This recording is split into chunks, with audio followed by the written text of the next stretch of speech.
Thank you everyone for your interest in my String Symphony number 1, which is now having its digital premiere. It's not a live performance, but it's through a recording I created using virtual instruments. Before you listen, I wanted to take a couple of minutes to share where this piece came from. Several years ago, I was studying counterpoint from a book written in Latin in the early 1700s called Gradus ad Parnassum. This book has been used for centuries. Composers like Bach, Haydn, Mozart, and Beethoven all work through these same exercises as part of their education. One section focuses on something called ligatures, which is just an older term for what we now call suspensions. A suspension is when a note is held over into a new harmony where it doesn't belong, creating tension, and then it resolves into the note that does belong. For example,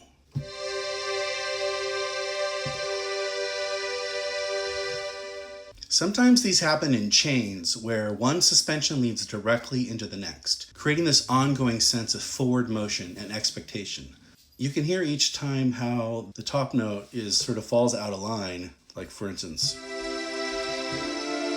And then it resolves, and then it comes out of line again, and then resolves, and then it becomes dissonant again, and resolves. This one's particularly dissonant, and then resolves,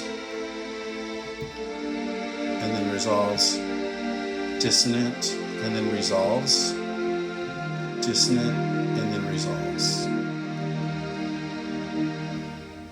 So while I was working through these exercises, I was given a bass line and I wrote out the other parts above it using suspensions.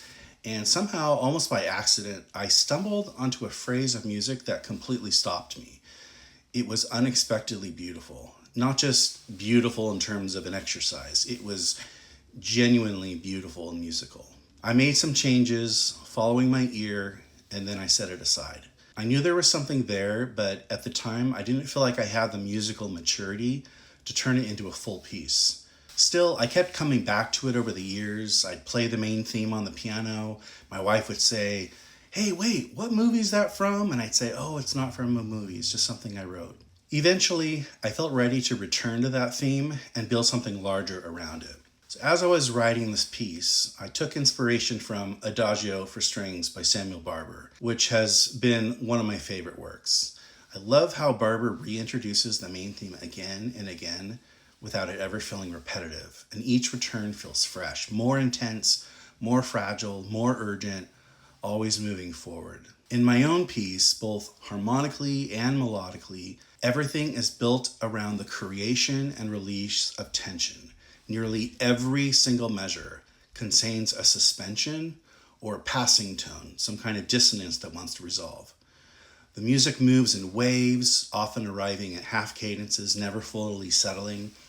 It withholds a complete sense of resolution until the very end, where everything finally comes to rest.